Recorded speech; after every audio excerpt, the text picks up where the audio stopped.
네, 안녕하세요. 오늘은 공간대여 사업 셀프 창업에 대해서 두 번째 강의를 찍어보는 날입니다. 첫 번째 강의를 찍고 업로딩 시킨 다음에 약간 부족하고 아쉬운 부분을 빠르게 업데이트해서 다시 재촬영하는 거고요. 후속 강의가 아니라 똑같은 강의를 좀 개선한 강의라고 보시면 됩니다. 예, 공간대여 셀프 창업에 임대인의 창업과 임차인의 창업이 있는데 그것부터 말씀을 드릴게요. 이게 공실이 디지털 대전환으로 굉장히 많아지면서 임대인의 공간대여 사업이나 또 임차인의 공간대여 사업이나 뭐랄까요, 그 시작점이 비슷해졌습니다. 왜냐하면 임대료가 굉장히 낮아졌기 때문에 어떤 측면에서는 임차인의 낮아진 임대료가 임대인의 이자보다도 훌륭할 때가 있어요. 그런 걸 보면 이제는 뭐 건물주와 상가주인만 하는 일이 아니라 오히려 임차인들이 공간대여 사업을 창업하는 게 더 쉽고 편한 일이 된 것 같기도 합니다.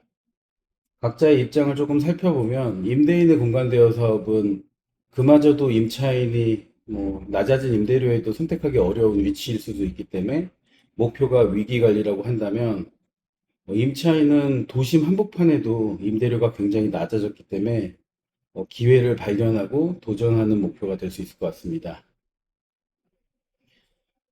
임대인의 공간대여 사업은 위치를 선택할 수 없다는 점에서 굉장히 뭐 불리하다고 볼 수 있지만, 그래도 어쨌든 이미 보유한 상가고 이자가 나가고, 어쨌든 이것을 활용하는 것이 중요한 일이고, 또 계속 비어져 있으면 뭐 폐가 흉가 같은 분위기가 나니까 이미지와 시설을 관리해야 되는 이유도 있고, 또 주변의 공실 상가들과의 경쟁이 있잖아요. 그래서 그 프로모션 효과, 그렇기 때문에 이제 임대인들의 공간 대여 창업이 있는데 영끌로 건물을 상가를 투자한 분들은 사실은 추천되지 않습니다. 그러니까 내일이 담보되지 않은 분들이 있잖아요. 그래서 여유 있는 건물주, 여유 있는 상가주인, 뭐 직장이 튼튼한 상가주인 이런 분들만 임대인의 공간 대여 창업이 가능한 것 같고요. 그리고 또 상가를 이제 경매나 공매로 저가매수 기회를 바라봤을 때 내가 뭐 나중에 가격이 오를 거라고 생각하고 투자한 이 경매상가도 당분간은 공실 확률이 있기 때문에 공실 운영 계획으로 검토하는 경우가 있습니다. 그리고 임차인의 공간 대여 사업은 지금 뭐 여기저기 뉴스나 뭐 유튜브에 보시면 상가 공동화 현상 이렇게 나오잖아요. 디지털 대전환으로 소비를 온라인으로 하고 사람들이 집 밖에 잘 안 나가고 불경기고 뭐 이런 것들을 고려했을 때 낮아진 임대료가 도심의 한복판에 있기 때문에 뭐 효과적인 위치를 선택할 수 있습니다. 그리고 어, 강의나 뭐 코칭, 컨설팅 하는 프리랜서들이 어차피 오피스를 운영하는데 이거 많이 쓰지도 않아서 꾸미기도 뭐하고 이렇게 다음엔 없앨까 하다가도 또 사무실이 필요해서 계속 유지하고 있는 그 프리랜서들의 오피스를 생각해 본다면 공간 대여 사업을 하이브리드로 마치 하이브리드 자동차처럼 운영비를 보조하는 수단으로 또 고객과 접점으로 더 멋진 인테리어의 공간에 고객을 초청해서 강의를 하거나 상담을 할 수 있는 하이브리드 오피스를 검토해 보는 것이 가장 매력적인 선택인 것 같습니다. 그리고 이 고소득 프리랜서들이 조금 여유가 있으시면 낮아진 임대료로 굳이 상가를 사지 말고 뭐 아지트를 소비하는 방식으로 나만의 공간을 꾸미는 뭐 이런 뭐 자동차를 운영하는 것처럼 외제차, 고급 승용차를 운영하는 것처럼 아지트를 소비할 수 있겠다는 생각이 들고 탄탄한 직장을 다니고 있지만 뭐 진급보다는 워라밸을 생각하고 또 부업, 또 사업 경험을 소비하고 싶은 젊은 직장인들의 부업으로도 임차인의 공간대여 사업이 창업되고 있습니다. 예, 이제 임대인은 어쩔 수 없지만 임차인이 꼼꼼한 상가를 고르는 방법에 대해서 내용을 정리했는데요. 그 상가가 속한 그 건물 외부적 요소로 지하철, 버스, 교통환경이 우수한지를 조금 살펴보면 좋을 것 같고요.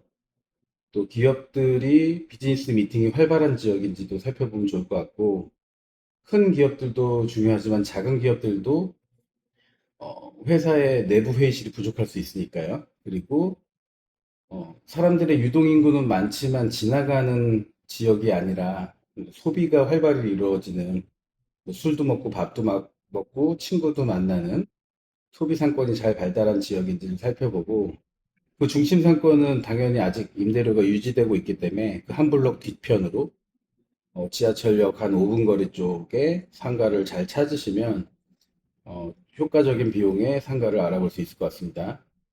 그리고 가까운 거리에도 자동차를 타고 이동하기 때문에 공영주차장, 건물 내 주차시설 같은 것도 편리한지 확인하시고 그 건물이 너무 노후화돼서 약간 업데이트해야 되는 비용이 늘어날 요소가 있는지도 살펴보시고 주변에 뭐 이왕이면 꽃집이나 화사한 상점들이랑 옆에 있으면 더 예뻐 보이잖아요. 카페나. 그런데 막 주변에 좀 약간 뭐 좀 선호하지 않는 시설들이 있는지도 살펴보시는 게 좋겠습니다. 그리고 임차인이기 때문에 집과 회사 또는 이제 고객과 만나는 주요 활동 지역과 이동 효율이 어떤지를 잘 살펴보셔서 동선이 꼬이지 않는 경로에서 좋은 위치를 선정하는 것이 중요한 것 같습니다. 두 번째, 이제 내부적으로 공간의 요소인데요. 내부에 큰 기둥이 있어서 버려지거나 또 삼각형 모양으로 버려지는 공간이 없는지를 체크해 보시고 남의 상가에다가 굳이 내 돈 들여서 5, 600만 원 들여서 냉난방기를 다는 거는 좋은 선택이 아닙니다. 그래서 냉난방기가 있는 상가를 어차피 공실 상가가 많기 때문에 냉난방기가 반드시 있는 상가를 고르셔야 되고 또 이왕이면 중앙 냉난방보다는 개별 냉난방으로 개인화할 수 있는 난방 환경을 확인하시고 또 조명이나 벽, 바닥 등의 기존 임차인들이 활용 가능한 시설이 남아 있는지 체크해 보시기 바랍니다. 그리고 내부의 천장이나 이런 공간에 어떤 곰팡이 요소들이 있는지 살펴보세요. 그래서 물이 샌다거나 또 옆 호실에서 뭐 소음이 아주 작은 소리까지 들리는 등 그러니까 분쟁과 중대한 보수 요소가 있는지를 살펴보셔야 되고 개인적으로는 굉장히 잘 됐던 매장을 옆에 사무실과 그 소음 이슈로 저희가 세미나 같은 거 있을 때 박수도 치고 뭐 이런 것들이 이슈가 돼서 빠르게 정리했던 사례가 있어요. 그래서 뭐 들어가시기 전에 주변 매장이 어떤 매장이고 좀 이렇게 소음 이슈라든지 또 이런 물이 새는 이슈 이런 것들 잘 살펴보시면 좋을 것 같고 상가가 24시간 개방되는지 우리가 365일 24시간 운영하는 효율이 좋으니까요. 그리고 고객한테 무료 주차 2시간, 1시간 이런 서비스가 가능한지 그리고 다시 한번 강조했지만 개별 난방이 가능한지 뭐 월드컵이나 뭐 해외 뭐 메이저리그 이런 거 볼 때 결승전 이런 기회가 있어서 볼 때 중앙냉난방은 시작하는 월도 틀리고 종료하는 그 시간도 틀려요. 그래서 예를 들면 빨리 추워지거나 빨리 더워지거나 이런 데 대응을 못하고 뭐 밤 10시가 되면 냉난방을 꺼버리게 되면 우리가 아까 말씀드렸던 월드컵 메이저리그 경기를 봐야 하는 이벤트가 있을 때 대응하지 못하게 됩니다. 뭐 여러 가지 뭐 공간의 모양, 냉난방기, 이용 가능한 시설 뭐 이런 것들을 살펴보면서 객관적으로 좀 저렴한 임대료와 관리비 이게 가성비가 있는지를 체크하기 위해선 후보 지역 다른 이 정도 크기의 상가가 다른 지역에서 얼마 하는지도 살펴보시고 주변 상가들이 뭐 1, 2년 전에 들어온 상가들이 월세 얼마에 들어와서 얼만큼 떨어졌나 이런 것도 체크하시면 좋은 것 같습니다. 그리고 공간대여 사업은 이 서비스업의 공간대여로 이렇게 운영을 해오다가 최근에 세무서에 사업자 등록을 할 때 이것도 부동산업으로 보는 견해가 많아진 것 같아요. 그래서 전대동의가 필요할 때가 있고 임대 계약서 작성하실 때 뭐 파티룸, 회의실, 뭐 스터디룸으로 공간대여 사업을 한다. 또는 공간대여 사업이라는 사업자 등록을 위해서 세무서에서 임대인의 전대동의가 필요하다. 뭐 필요할 경우 서류를 지원해 준다. 이런 내용을 넣는 게 중요하겠습니다. 지금 말씀드린 것처럼 건물의 외부랑 그 상가 내부 사진을 찍고 거기다 붙여보면서 주요한 그 질문들에 대해서 코멘트를 달아보시고 후보 상가를 3개 이상 조사해서 비교 평가하시는 게 중요한 것 같습니다. 100점 만점의 상가는 뭐 늘 그렇지만 찾기 어려운 것 같아요. 그래서 뭐 95점, 90점, 85점인데 뭐 약간 우려되는 사항들은 이런 대안이 있다. 이런 것들을 잘 준비하셔서 그중에 가장 우선 상가를 고르시면 좋고, 뭐 집과 뭐 주요 활동 지역 그리고 직장의 동선에서 그 상권이 발달한 지역이 있잖아요. 뭐 2호선 라인이라 그러면 두 개의 지하철역이 있으면 두 개의 지하철역 근방에서 각각 세 개씩 해서 더 효과적이라고 생각하는 이런 기본조사뿐만 아니라 예상 매출 계획도 한번 짜보시고 임대료 이런 비용도 체크해 보셔서 최종 후보 상가를 선택하는 것을 추천드리고, 이렇게 워크시트 같은 거를 중간중간 넣어놨어요. 그래서 이거는 셀프로도 그 과제를 풀듯이 해보시고, 또 코칭이 필요한 분들은 이 워크시트를 잘 작성해서 나중에 참여하시면 그것에 대한 피드백과 의사결정 더 빠르게 그 창업 코칭을 받으실 수 있다는 점 참고해 주십시오. 예, 그 다음은 상품의 컨셉 선택입니다. 파티룸, 스터디룸, 회의실, 렌털 스튜디오. 이게 주요한 대 카테고리인데요. 그러니까 파티룸으로만 공간을 꾸미겠다, 용도로. 또 회의실이 되는 용도로 꾸미겠다. 이렇게 단일 목표에 집중하는 선택을 하게 되면 공간을 꾸미는 비용을 조금 절약할 수가 있습니다.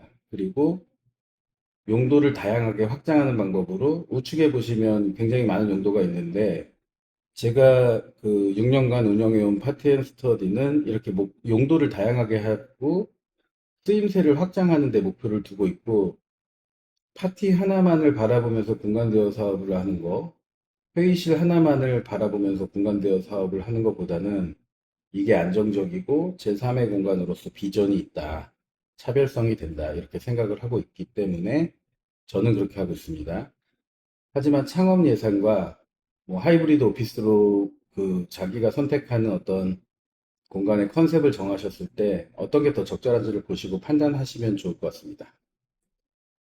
그리고 내가 가봤던 공간 대여, 뭐 회의실, 파티룸들의 사진들을 스크랩해서 또는 카페까지 내가 좀 좋아하는 분위기의 공간을 꾸미는 데에 이제 비주얼적으로 참고할 수 있는 사진들을 스크랩 하셔가지고 어떤 대략적인 계획을 갖고 있으셔야 예산을 짤 수 있으니까요. 많이 모으시고 많이 보시고 하는 게 중요할 것 같습니다. 참고로 저는 이 부분에 대한 시간이 낭비가 되는 것 같아서 그냥 이케아 쇼룸을 따라 하자라고 해서 파트앤스터디는 그런 느낌으로 하고 있습니다. 자, 용도를 정했고 공간의 컨셉에 대한 참고할 이미지들을 많이 스크랩했고 생각했다면 이제 예산을 계획할 수가 있습니다. 우측에 보는 것처럼 시공 요소, 맞춤 제작 요소, 뭐 선택 구매 요소, 렌탈할 요소들을 이렇게 전체적으로 짤 수가 있고요. 세부 항목을 좀 살펴본다면 뭐 전기로 조명 콘센트 확장, IoT 제품 적용, 또 수도, 출입문, 그리고 벽을 뭐 저희는 벤자민 무어 페인트를 바릅니다. 이케아 쇼룸을 참고하고 있는 게 저희 컨셉이기 때문에. 하지만 도배를 하시는 분들도 계시고, 바닥은 저희가 좋아하는 건 동신 타일에 AB6712를 헤링본으로 시공하는 방법을 하고 있고, 뭐 에폭시를 선택하실 수도 있고, 커튼과 블라인드, 시트지와 복도 간판도 예산을 잡아보실 수 있고, 숨은 고수나 또 아니면 인터넷 검색 아니면 알고 계신 분을 통해서 개별 작업에 대한 견적을 받아보셔서 이런 시공 요소에 대한 견적을 받아보시면 좋은데, 보시는 것처럼 저희는 공사를 최소화하는 게 컨셉이라 공사 금액이 작아요. 그래서 인테리어 업체를 구하기가 조금 어려울 때가 있기 때문에 숨은 고수 활용하시면 좋을 것 같고, 해당 금액은 15평 기준 공실 상가를 파티앤 스터디로 꾸몄었을 때의 예상 계획표입니다. 그리고 맞춤 제작과 설치로 저는 이제 약간 그 이케아에서 늘 반했던 부분이 싱크대였어요. 그래서 이케아 싱크대를 참고해서 개별 제작하고 있고, 뭐 제작과 설치 비용은 저 정도 됩니다. 그리고 프로젝터는 제 블로그를 보시는 분들은 아시겠지만 엑스지미 브랜드를 많이 쓰고 있고 150인치 전동 스크린을 쓰고 있습니다. 프로젝터, 전동 스크린 뭐 이런 것들이 조금 부담된다면 대형 TV나 전자칠판도 선택하실 수 있겠습니다. 그리고 가구, 가전, 그리고 소품. 가구는 뭐 저희는 이케아 가구를 한 15평 기준으로 600에서 700만 원 정도 구매해서 뭐 배송하고 조립까지 뭐 이용하고 있고요. 냉장고, 커피 머신, 전자레인지, 공기청정기, 스피커 뭐 이런 것도 활용되고 있는데 집에서 잘 안 쓰고 있는 또 이번에 집에서 뭔가를 바꾸려고 할 때 가전제품들은 활용하시는 게 좋고요. 만약에 여기서 뭐 중고거래를 한다 그러면 가구 쪽은 아니고 가전 쪽은 중고거래를 해도 크게 티가 나지 않는 부분인 것 같습니다. 소품으로는 꽃, 액자, 뭐 그림, 컵, 와인잔, 인형 뭐 이런 것들이 있는데 이런 것들은 선호도에 따라서 저는 보통 한 70만 원 정도 이케아에서 돌아다니면서 구매해서 그것을 공간에 잘 배치해서 꾸미고 있습니다. 나머지 렌탈로 월 인터넷, CCTV, 정수기 비용들을 체크해 보시면 좋을 것 같고 15평 기준으로 공실상가를 이제 특별히 뭐 유난하지 않은 그냥 일반적인 공실상가에서 창업했을 때 약 2천만 원 정도의 예산을 갖고 저희는 창업을 하고 있고 상품성을 이제 내가 생각했던 컨셉대로 완성해 나가는 것이 중요하고 이 금액을 관리해 나가셔야지 우리가 인테리어 공사하다 보면 뭐 처음하고 다르게 얘기가 틀려져서 금액이 되게 커졌다 이런 아픈 기억들 갖고 계시잖아요. 그런 부분을 관리하실 수 있습니다. 예, 또 워크시트가 나왔는데 항목들은 여러분의 상가들은 좀 달라질 수 있겠죠. 그래서 예산 계획을 항목별로 하나씩 작성해 보시고 비고란에는 뭐 생각보다 큰 비용이 들었거나 또는 비용을 아꼈거나 하는 내용도 넣으시고 뭐 문제가 생겨서 이런 부분은 이렇게 대체했다 뭐 이런 내용들을 좀 고려해 보시면 좋겠습니다. 그리고 그 예산 계획 중에 구매 리스트는 뭐 테이블은 이거, 의자 이거, 그래서 테이블 2개, 의자 16개, 뭐 암체어 2개, 뭐 이런 것들 있죠. 뭐 간접 조명, 전구 뭐 이런 것들 다 쓰시면 되고요. 그래서 그 예산을 꼼꼼하게 기록해서 관리하시면 그 원래 목표했던 예산대로 정리할 수 있고요. 만약에 이제 초기에 잡았던 총 예산 뭐 2천, 2,500 또는 1,500 이런 금액이 있다면 예산 리스트를 꼼꼼히 좀 비교 견적하면서 잘 알아봤다고 생각했는데 그럼에도 불구하고 예산이 초과됐다.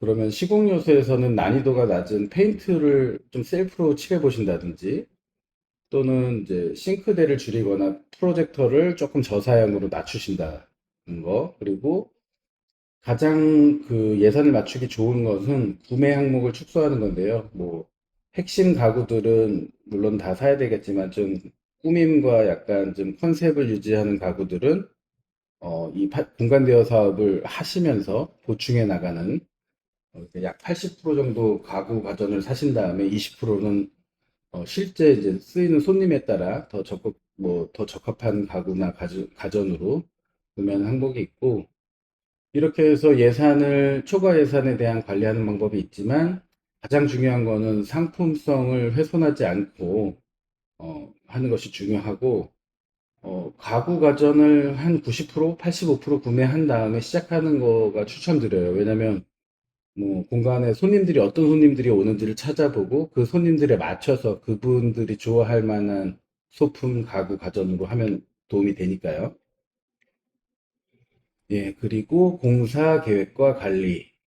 이제 셀프로 공간 대여 사업을 창업한다는 것은 이제 인테리어 업체를 끼면 좋지만 그만큼 또 비용이 올라가니까 숨은 고수를 활용해서 인테리어 사장님들이 하는 그 관리 업무와 일정 관리 뭐 이런 것들을 직접 하시게 되는 건데 어, 벽, 바닥, 뭐 조명, 전기 뭐 이런 것들이 있겠지만 그 벽에 또 천장에 조명 콘센트, HDMI 포트를 매립하고 또 출입 장치를 달고 수도 라인이 내려오고 인터넷이 설치되고 또 인터넷을 기반으로 CCTV가 인터넷선으로 연결돼서 벽으로 또 올라가서 천장에 달리고 이런 작업들을 한 번에 다 먼저 그 작업들을 먼저 하고 그렇게 되면 이제 벽에 구멍도 뚫리고 벽에 선이 치렁치렁한 것을 하나의 마감재를 통해서 깔끔하게 하기 위해서 이 작업들을 먼저 하고 이 작업이 끝난 다음에 벽을 쫄대로 뭐 선을 잘 정리하고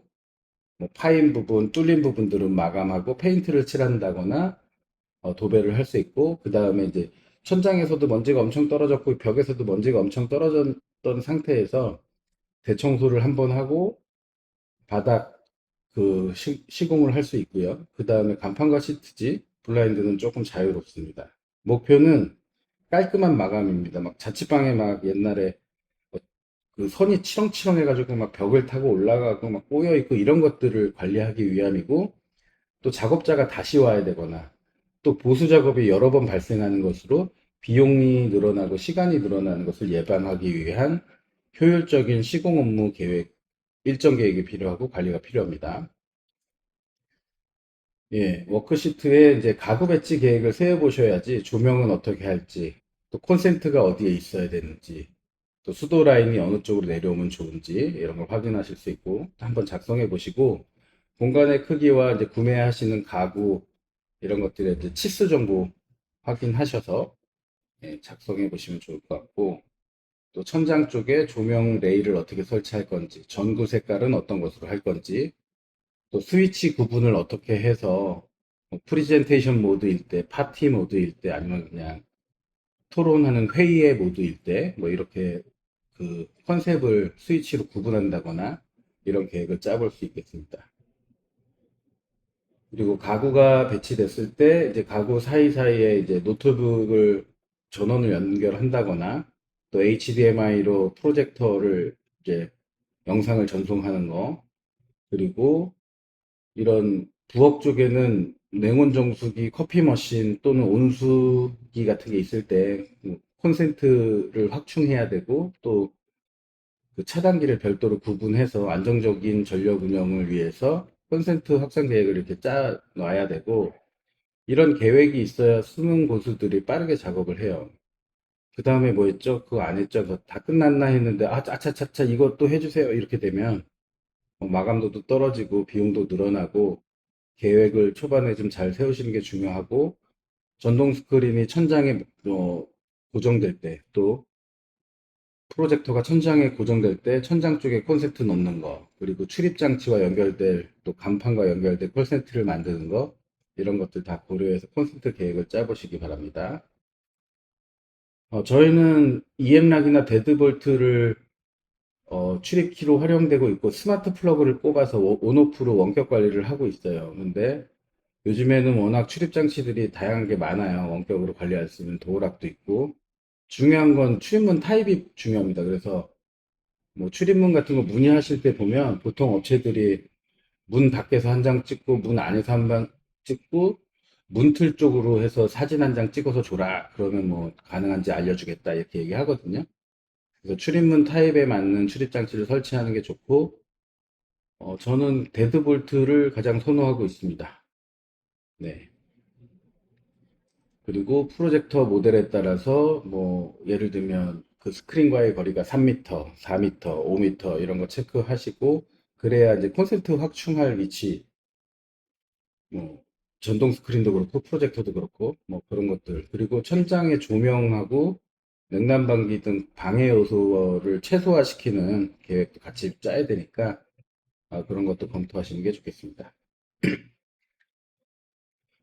그리고 IoT 제품을 저는 많이 활용하고 있고, 뭐, 그 아까 출입문도 스마트 플러그에 전원을 꼽아서 온오프 시켜서 원격으로 열어줬다 닫아줬다 하는 부분도 있고, 지금 제가 가산 디지털 단지에는 냉난방기가 리모컨이 먹지 않고 벽에 있는 리모컨으로 통제가 돼요. 그래서 푸시 로봇으로 로봇 팔처럼 눌러주는 그런 IoT 기기도 쓰고 있고, 천장 조명은 그 고출력용 스위치를 사서 활용하고 있습니다. 주황색 조명, 그리고 원래 상가에 있던 그 LED 하얀 조명을 구분해서 회의나 프리젠테이션 파티에 따라서 또 주변에 간접 조명들 있잖아요. 그런 것들을 분위기를 설정할 수 있도록 하고 있고, 중요한 거는 이제 무인 사업이다 보니까 손님들이 쓰고 가는데 안 끄고 가는 것들이 있어요. 특히 냉난방기는 전기세에 영향이 있으니까 그런 것들에 대해서 내가 바로 와서 정리하고, 물론 손님이 셀프 청소하고 가지만 내가 또 한번 정리를 해야 되는데, 정리 바로 올 수 없는 환경, 내가 뭐 제주도에 가 있거나 멀리 가 있을 때는 그래도 일단 냉난방기를 끄고 불필요한 전원은 끄는 게 에너지 절감에도 도움이 되니까 IoT 기기를 쓰고 있습니다. 예, 이렇게 공간을 구성하는 것에 대한 계획, 예산 계획을 살펴봤고, 그 다음에는 네이버 플랫폼에 그리고 사업자 등록하는 방법을 정리 드려 봅니다. 그러니까 옛날에는 이 오프라인이 뭐 중요했는데, 이제는 진짜 네이버 없이는 할 수 있는 게 없는 것 같아요. 컴퓨터 활용 능력이라는 뭐 문구가 있었던 것처럼 네이버 활용 능력이 자영업과 뭐 1인 사업자들한테 굉장히 중요한 일이 됐고, 그 1번이 저희 같은 공간대여 사업은 위치를 기반으로 하기 때문에 스마트 플레이스입니다. 지도를 등록하고 또 사업자를 등록하셔야 되는데, 이 스마트 플레이스 등록을 하기 위해서는 사업자 등록이 먼저 선결돼 있어야 되고, 우리가 그냥 뭐 문방구, 철물점, 또 파스타집을 갈 때만 해도 네이버에서 검색을 해서 거리순, 관여도순, 뭐 네이버에서 지도를 한 5개 뿌려주면 그 업체 중에 사진도 살펴보고 운영 시간도 살펴보면서 찾아오게 되는 그 경험이 이 공간 대여의 경험하고 똑같습니다. 그래서 공간을 준비하는 과정에서 사업자 등록이 완료됐다면 사업자 등록은 주의사항은 그 사업자명과 그 가게 명칭이 같아야 된다. 뭐 이런 거. 그리고 네이버에 심사받는 기간이 있기 때문에 공사 중에도 미리미리 신청하고 심사받고 수정을 요구하면 수정하면서 조금 서둘러서 작업해 주시는 게 중요합니다. 그리고 사진도 준비하셔야 되고, 키워드로 저희는 회의실, 파티룸, 미팅룸, 스터디룸 이렇게 뭐 대표 키워드 5개를 등록하고 있는데, 만약에 이제 파티룸만 전용으로 하신다 그러면 뭐 피로연 파티룸 뭐 이런 식으로 명칭을 또 5개 구분하면 되겠죠. 그리고 등록 정보 입력에 그 서치 엔진 그 최적화를 고려해서 그 약간 지역에 대한 정보, 용도에 대한 정보를 잘 작성하셔야 그 스마트 플레이스가 우리가 뭐 파스타집 하면 50개 뜨고 철물점 하면 30개 뜨고 이렇게 되는 것에서 우리는 두 번째 페이지까지는 안 가게 되는 것 같아요. 그래서 첫 번째 페이지 1위부터 5위 순위 안에 들기 위한 어, 검색 엔진 최적화를 고려한 글쓰기로 정보를 입력해야 된다. 그리고 스마트 플레이스 등록이 끝나고 별도로 티맵이나 카카오맵에도 검색어를 치고 당연히 뜨지 않겠죠? 그럼 등록하기 버튼이 하나 생성될 거예요. 거기서 우리 위치를 등록하시고 승인 받으시면 됩니다. 사업자 등록을 먼저 하고 스마트 플레이스를 등록한다. 스마트 플레이스는 검색 엔진 최적화를 고려해서 작성한다. 그리고 이 지도 등록이 끝나도 카카오 내비와 티맵 등 내비게이션에도 지도를 등록한다. 이게 요약된 페이지고요. 그리고 이 스마트 플레이스가 등록이 됐다는 거는 등록됐다라는 문자가 네이버에서 뭐 오기 오쯤 그 갑자기 뭐 070에서 엄청난 전화 폭탄이 옵니다. 그게 계속 신규 업체들을 등록을 살펴보고 있는 광고 업체들이 있나 봐요. 그래서 그 광고 업체들이 전화해서 뭐 네이버 파트너 삽니다. 뭐 플레이스를 순위를 올려드릴게요. 뭐 이렇게 뭐 하는데 뭐 추천되지 않습니다. 그 대부분 뭐 매출을 3천만 원 이상 보장해 준다는데 그러면 그분이 사실은 공간대여 사업하시면 돼요. 우리 뭐 월세 100만 원짜리, 100만 원 언더짜리 상가를 구해서 하는데 진짜 매출 300만 원을 보전해 주면 그분이 하시면 된다고 안내하시면 되고 뭐 그러면 싸움이 되니까 그건 아니고 또 만약에 3천만 원이 안 되면 어떡할 건데요? 이렇게 물어보셨던 분들이 계세요. 그랬더니 그 답변은 1년을 무료로 더 해주겠다. 이 뭐 이게 논리적인지 모르겠습니다. 그러니까 그 안 되는 홍보 효과를 1년 더 해주는 게 무슨 의미인지. 그리고 또 사진을 줘야 되고, 뭐 또 손님 와야 되는데, 뭐 체험단을 뭐 불러드려야 되고, 이런 것들이 사진 주기, 막 사진 찍고 이런 것들이 다 어려워서 도움을 요청하는 건데, 사진 달라는 거고.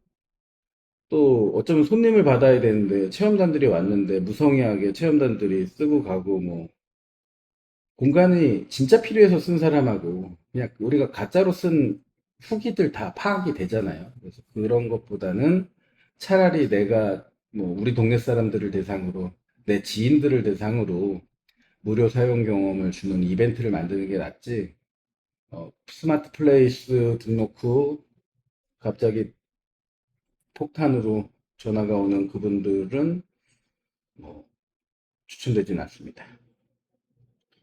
예, 그리고 이렇게 네이버 스마트 플레이스가 등록이 됐다 하더라도 주 5회 정기 업데이트를 할 수가 있어요. 그래서 월화수목금 사진과 텍스트로 한 5분에서 10분 정도로 내용을 계속 깔끔하게 군더더기 없이 정리하고 또 그 서치 엔진 최적화를 고려한 글쓰기를 다시 한번 가다듬고 뭐 쿠폰도 발행하시고 새 소식도 업로드 하시고 뭐 사용자 리뷰랑 블로그 리뷰 활성화하기 위한 노력을 통해서 빌보드 순위를 관리하듯이 가수들이 또 영화 뭐 뭐죠? 영화 이달의 영화 순위를 관리하듯이 그러니까 그 순위 플레이스의 순위를 관리하는 일에 유튜브나 블로그에서 좀 강의도 찾아보시고 실행하셔서 이 순위를 끌어올려야 고객한테 저희 정보 우리가 오프라인으로 할 수 있는 것들이 많이 없어졌기 때문에 진짜 이 온라인으로 홍보하는 게 전부이고 이 부분에 대한 관리가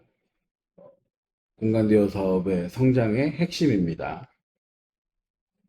그리고 플레이스가 다 등록된 다음에 예약과 결제를 또 네이버 플랫폼으로 활용할 수 있는데 뭐 통장 사본, 사업자 계좌 준비하시고 또 통신 판매 등록을 위해서 구매 안전 확인증을 준비하신 다음에 정부24에서 통신 판매 신고하시고 신고증을 준비한 다음에 예약과 결제를 신청하게 되면 뭐 3일에서 5일 사이에 이런 심사 기간을 거쳐서 수정 요청 사항이 올 수도 있고 승인이 되면 예약 시스템과 페이를 활용할 수 있습니다.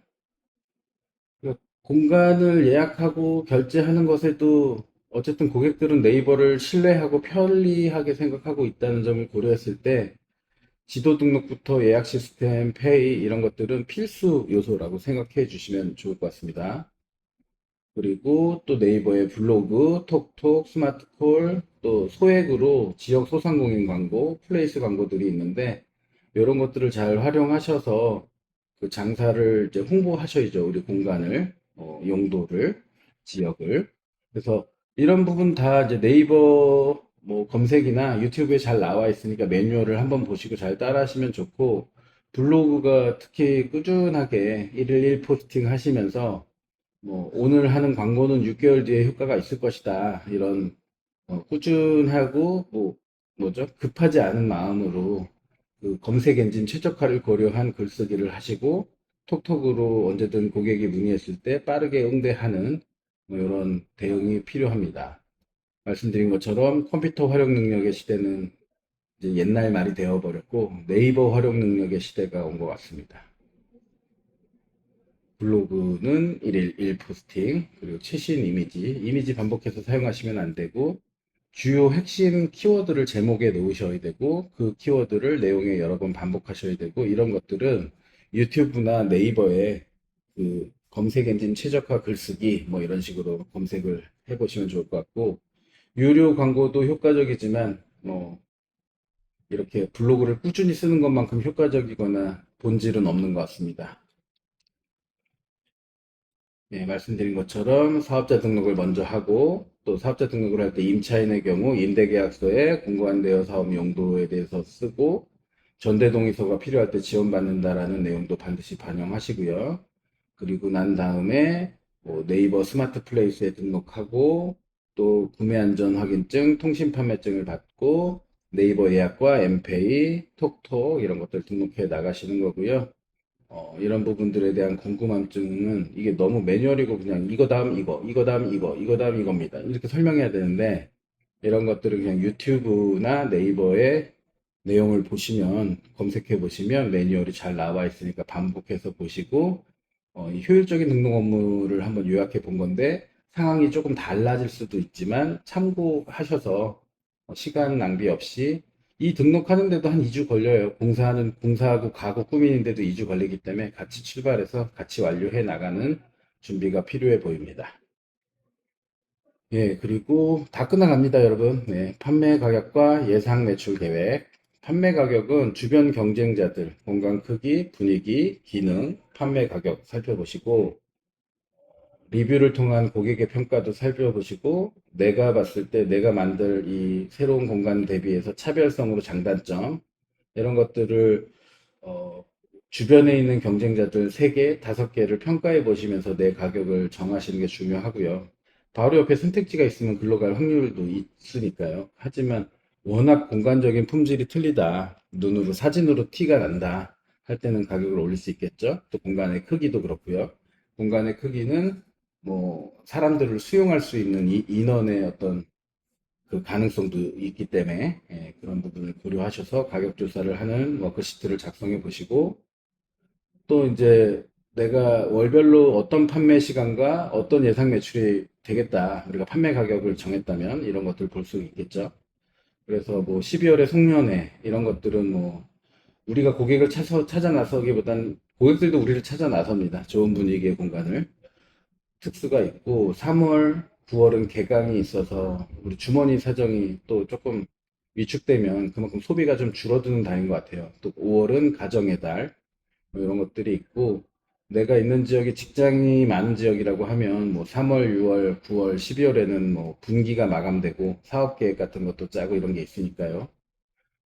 이런 것들을 고려하셔서 내 지역, 내 판매 가격을 월별로 트렌드를 보시면서 어느 정도 시간을 팔겠다, 어느 정도 매출을 하겠다 이런 것도 살펴보시고, 또 광고 초반 6개월엔 광고비를 얼마 쓰고 이후에도 꾸준히 얼마 쓰고, 또 블로그는 일일 포스팅, 뭐 주 3회 포스팅 이런 계획도 짜보시고, 한 달에 한 번씩 뭐 어린이 생일 파티, 뭐 부모님 환갑 뭐 이렇게 해서 약간 선착순 한 분에게 무료로 공간을 사용하게 해준다, 뭐 이런 프로모션 같은 걸 좀 만들어 보셔서 블로그 쓸 때도 이런 것들을 활용할 수가 있어요. 뭐, 한 명을 모집합니다, 이렇게.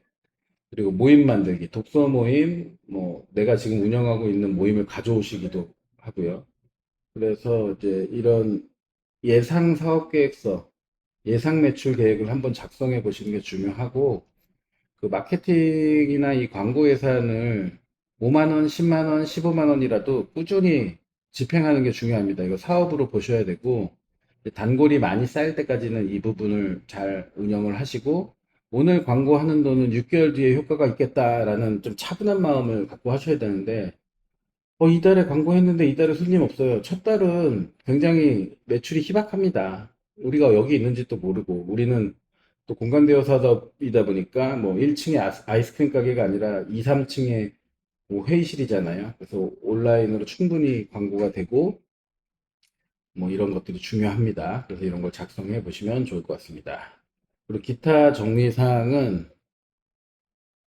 아까 말씀드린 것처럼 공간을 꾸미는데도 2, 3주 걸리는데 네이버랑 뭐 사업자 등록하는데도 2, 3주 걸린다. 그래서 병행해서 이 마일스톤으로 좀 3주, 4주 이런 완성하기 위한 업무 계획들, 또 가구를 주문하는 시점과 배송이 일주일 걸린다 그러면 일주일에 대한 텀 이런 것들을 좀 고려하시고 해서 이런 작업 스케줄 계획을 쫙 짜시고 업무를 쫙 나열하셔가지고 뭐 시간을 아껴서, 또 비용을 아껴서 셀프 창업을 목표로 4주 목표 계획을 짜 보시고요. 시간은 돈입니다. 그래서 준비하는데 2주 걸리면 그만큼 임대료만큼 창업 예산이 또 나가는 거라고 생각을 하셔야 되고요. 예.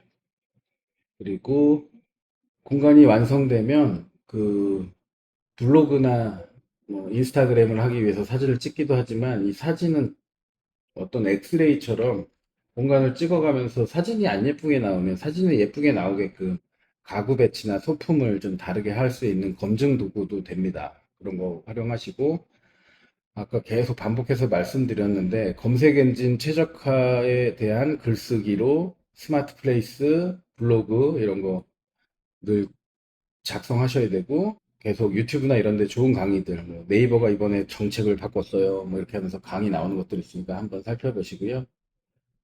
그리고 고객들의 리뷰 관리, 또 리뷰를 쓰면 뭘 주기도 하지만 리뷰를 안 써도 초반기에는 또 와주세요 쿠폰을 보내준다든지 커피 기프티콘 이런 거 있죠. 그리고 내 주변의 그 경쟁자들의 가격 변화도 살펴보시고 월별 트렌드에 대한 가격, 시간대에 대한 가격으로 평일, 주말 뭐 이런 것들에 대해서 계속 그 가격을 어떻게 해야 고객들이 좋은지, 내가 어떻게 해야 많이 뭐 수익이 많아지는지 이거는 고객도 알아봐요. 그래서 내가 많이 이득이 되는 게 아니라 고객들한테 이때 수요가 많고 수요 공급에 의한 가격 최적화로 좀 필요한 분들이 예약할 수 있는 설정을 위한 가격에 대한 큰 관심을 필요하고요. 고객 편의성 향상을 위해서 창업 직후에는 지인들을 초대해서 직접 경험을 해보셔서 편의성을 개선하는 일이 중요하고, 그 공간에 프로젝터, 주차, 뭐 청소, 쓰레기 버리는 거, 뭐 이런 것들에 대한 매뉴얼 잘 만들어 놓으시고, 뭐 지하철역에서 찾아오는 길, 또 건물에서 찾아오는 길, 뭐 이런 것들을 블로그나 이렇게 글로 매뉴얼로 작성해서 링크를 보내드리면 더 편하고요.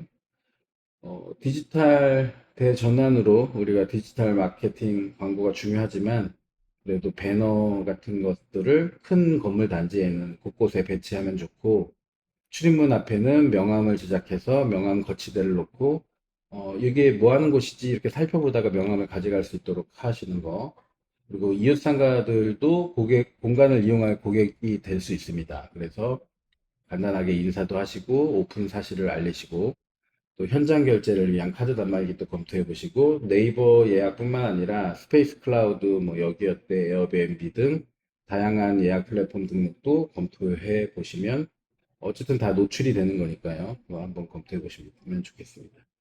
상품을 만들고 네이버에 상품을 등록하고 이런 것들은 준비에 불과하고, 그 다음에 정말 해야 될 것은 고객 편의성을 향상시키고, 꾸준한 디지털 마케팅으로 이 사업을 성장시켜 나가는 것이라고 인지하고 시작하셔야 됩니다. 예, 그래서 이렇게 힘들 줄 알았으면 안 할 걸 그랬어요도 다 판단을 해보시고, 그런 차원에서 이 셀프 창업 강의가 도움이 됐으면 좋겠고, 전체적으로 아까 말씀드린 것처럼 시간을 아끼는 게 돈이니까요. 네. 예, 이렇게 비용 절감과 사주 완성을 목표로 셀프 창업을 한번 도전해 보시고, 추가로 이렇게 아까 워크시트들이 있는데, 혼자 하기 너무 어렵다면, 뭐 빠르게 강의가 진행돼서 어쨌든 간에 도움이 필요하시다면 워크시트를 작성을 하셔서 제가 있는 파티앤스터디 가산동을 방문해 주시면, 제가 그 창업 후보 지역에 현장도 한번 가드리고, 가산동 사무실에서는 3, 4시간 정도 시간을 잡아서 예산 계획, 공사 범위, 뭐 순서, 이런 그 워크시트를 중심으로 제가 피드백도 드리고 아이디어도 드리는 코칭이 있습니다. 이것은 110만 원의 비용이고요. 그리고 또 그냥 이 코칭뿐만 아니라 뭐 2주간 직접 셀프로 하면서 궁금할 때마다 전화하고 싶으신 분들 계시잖아요. 또 편하게 또 추가 상품으로, 또 지금까지는 제가 아예 완전 전담 코치로 2, 3주를 같이 해드려요. 뭐 붙어 있는 건 아니지만 항상 이거 했냐 안 했냐 이런 체크도 해드리고, 또 마케팅 준비를 위해서 그동안 제가 사진 촬영이라든지 창업 과정들을 미리 블로그를 써드린다든지, 또 약간 배치나 이런 조언을 좀 해드리고 현장도 여러 번 가드리는 이런 코칭도 있어서 선택하실 수 있습니다. 중요한 건 이 서비스를 선호하시는 분이 계시고, 뒤편처럼 아까 저렴한 서비스를 원하시는 분들이 계시고, 완벽히 혼자도 하실 수도 있습니다. 저도 첫 번째 파티앤스터디 매장을 3개월이 걸리긴 했지만 특별한 경험이었고, 어, 혼자서, 저도 첫 번째 매장을 혼자서 했었습니다. 네. 그리고 저는 이 일을 하면서 결국에는 마케팅과 뭐 이런 홍보를 위한 돈이 가장 큰 일이겠구나 이런 생각을 했고, 공간 대여를 창업했고, 뭐 임대인으로서 임차인으로서 각자 이유가 있으시겠지만, 이제 블로그 쓰는 일이 어려운 분들은 블로그를 의뢰하시면 실행해 드리고요. 사진 촬영을 멋지게 찍고 싶다, 그런 것도 저한테 의뢰해 주시면 찍어 드리고, 사진 촬영을 하면서 뭐 작은 아이디어로 소품이나 가구 배치 같은 거에 대해서 의견 좀 드릴 수 있습니다. 그리고 또 이제 완전히 셀프로는 하고 싶은데 너무 모르겠고 갑갑하다. 그러면 저희 파트앤 스터디 가산 디지털 그 스마트 플레이스의 예약 항목 중에 맨 아래 보시면 공간대여 창업 상담이 있습니다. 이것을 저랑 먼저 전화 통화를 하신 다음에 그 예약을 잡으시면 파트앤스터디 가산 디지털 단지에서 저랑 만나서 1시간, 2시간 정도, 이거는 뭐 워크시트를 들고 오시는 건 아니고, 걱정되는 부분과 궁금한 것들을 좀 갖고 오시면 가볍게 티타임을 가지면서 Q&A 시간을 가질 수도 있습니다. 1시간 단위로 하고요. 최대 2시간, 더 길게는 조금 어려울 것 같고요. 그래서 이렇게 여러분들과 접점도 만들어 봤고, 또 셀프로도 하실 수 있도록 내용을 정리해 봤습니다. 이게 두 번째 강의고요. 더 많이 또 더 알려드릴 게 있으면 더 자주 이 공간대여 사업을 셀프 창업하는 것에 대해서 어, 강의를 만들어서 계속 업데이트 시키겠습니다. 그리고 이런 코칭이 필요하고 마케팅 지원이 필요한 분들은 별도로 또 문의 주시면 그것에 대해서도 대응해 드리겠습니다. 고맙습니다.